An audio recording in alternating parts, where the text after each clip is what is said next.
சமைக்கன்னு சொல்றது முதல்ல நல்ல சமைக்க பழகு. குழந்தை நல்லா சமைச்சேன்னு சொன்னா அவளை தாய்க்கு மட்டும் இல்லை போராட்டத்துக்கு நல்ல பேர். விவேகானந்தர் சொல்றார், துறவின்னு சொன்ன நல்ல சமைக்க தெரியும் காலம் பூரா வாழ முடியும்.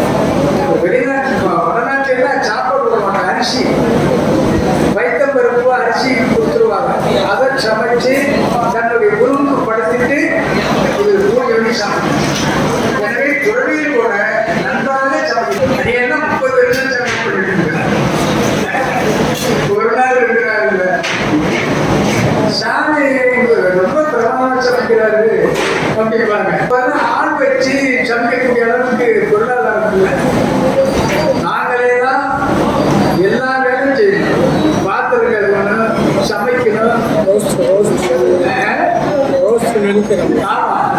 அத்தனையும் நாங்கள் தான் செய்யணும். அது மட்டும் இல்லை, அந்த இடமெல்லாம் காலியாக இருக்கும்போது விவசாயம் பண்ணுவோம், விவசாயம் பார்த்துக்குவோம், வேலி கட்டணும்.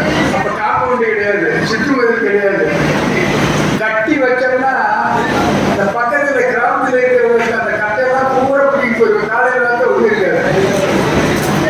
இப்படி எல்லாம் ஒரு துறவின்னு சொன்னா சகலத்தையும் சகித்து போறதுக்கு சமம் தமம் விடல் சகித்தல் சமாதானம் சிரத்தைன்னு 6 பண்புகள் சொல்றாரு. துறவினா சமைக்க தெரியணும், மக்களோட பழகக்கூடிய பண்பு தெரியும், அன்பர்களிடத்தில் பழகக்கூடிய ஒரு நல்ல அன்போடு பழகும், நஞ்சகத்தோட பழகுவார். அதுபோல பெண்மணிகள் பெண் குழந்தைகள் இருந்துச்சுன்னா அழகா சமைக்க தெரியும். அது இருந்தாலே அவருக்கு எல்லாம் கைவிடும். பெரியோர்கள் சின்ன சின்ன விஷயங்களே சொல்றாங்க. சின்ன சின்ன விஷயத்தை ஒழுங்கா செய்யும், மனசுல நல்ல ஒரு இடம் வரும். சமைக்க தெரியாத பெண்மணிகள் வீட்டில் அவ்வளவு அவங்களுக்கு மதிச்சு சொல்லிக்க மாட்டாங்க. நல்லா சமைக்க தெரிஞ்சா, அதோ என்னுடைய குழந்தை அப்படி சமைக்கிறது ரொம்ப நல்லா செய்யுது, உந்த வீட்லையும் நல்லா செய்யுது, வாழ்ந்த வீட்லையும் நல்லா செய்யுதுன்னு சொல்லுவாங்க. சில பேர் நான் படிச்சுட்டேன், நானே சமைக்க மாட்டேன் அப்படின்னு சொல்லுவாங்க. இப்போ சாதாரண விஷயம், நடைமுறையிலே இதெல்லாம் நம்ம தெரிஞ்சு கொடுக்கணும்.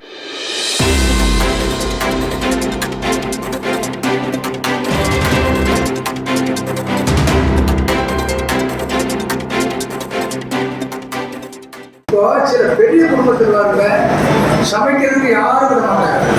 அந்த பெரியவங்களே நல்ல அரிசியோடு சமைச்சு கொடுப்போம். அப்போ அதை பார்த்தோம்னா தன்னுடைய மருமகளே அதே மாதிரி செய்யும், தன்னுடைய பொண்ணு அதே மாதிரி செய்யும். இது சமைக்கிறது ஒரு ஞானம். நீங்க சமைக்கிறது சாதாரண சோதிக்கிறது நினைக்க, சமைக்கிறது ஒரு ஞானம் இருக்கணும். அதெல்லாம் இருந்தா தான் நமக்கு மனசு தூய்மையா. அரைகுறையா சமைச்சு சாப்பிட்டு என்னடா சமைக்க உங்களுக்கு எங்க தியானம் பண்ண தியானம் வருமா?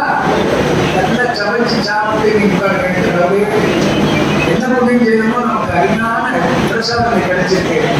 சமைச்சவங்களுக்கும் புண்ணியம், சாப்பிட்டவங்களுக்கும் புண்ணியம், அதை கேட்டவங்களுக்கும் புண்ணியம். இப்படியெல்லாம் நமக்கு நடைமுறை வாழ்க்கையை பெரியோர்கள் சாதாரண இந்த விஷயங்களே சொல்றாங்க. பெரியோர்கள் சொன்ன விஷயங்களை நம்ம கண்டுபிடிச்ச நாம் புதிதாக எதையும் போய் நாம் செய்வதில்லை. அவர்கள் சொன்ன கருத்துக்கள் எல்லாம் மனித குலத்திற்காக சொன்னார்கள். ஏன்னா சாதாரண மனிதர்கள் தான் நம்ம நினைக்கலாம்.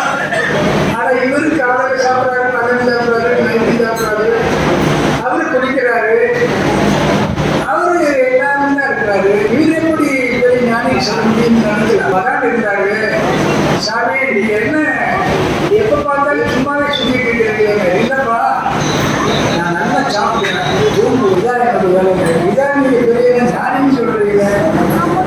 இல்லப்பா, நான் சாப்பிடும்போது எந்த சிந்தனையும் வராது, சாப்பிடுறது மட்டும்தான் கவனிக்கிறேன். தூங்கும்போது நல்லா தியானம் செய்யும்போது கவலை சாப்பிடும்போது எல்லாம் பேசிக்கே சாப்பிடுவேன். அது இல்லை, நான் அப்படி செய்ய சாப்பிடுறதுன்னா இது இறைவனுடைய பொருள். பிராணாய் சொல்லா, அபானாய் சொல்லா, தியானம் சொல்லா, சமாதானம் சொல்லா, பிரம்மனே சொல்லா. இது அத்தனையும் பிரம்மர்ப்பணம் சொல்லிட்டு நான் சாப்பிடுவேன்.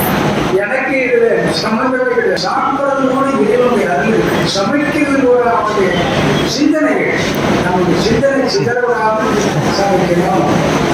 சாப்பிடும்போது கடவுளை நினைச்சு சாப்பிடணும். உன்னுடைய பிரசாதம் கொடுத்திருக்க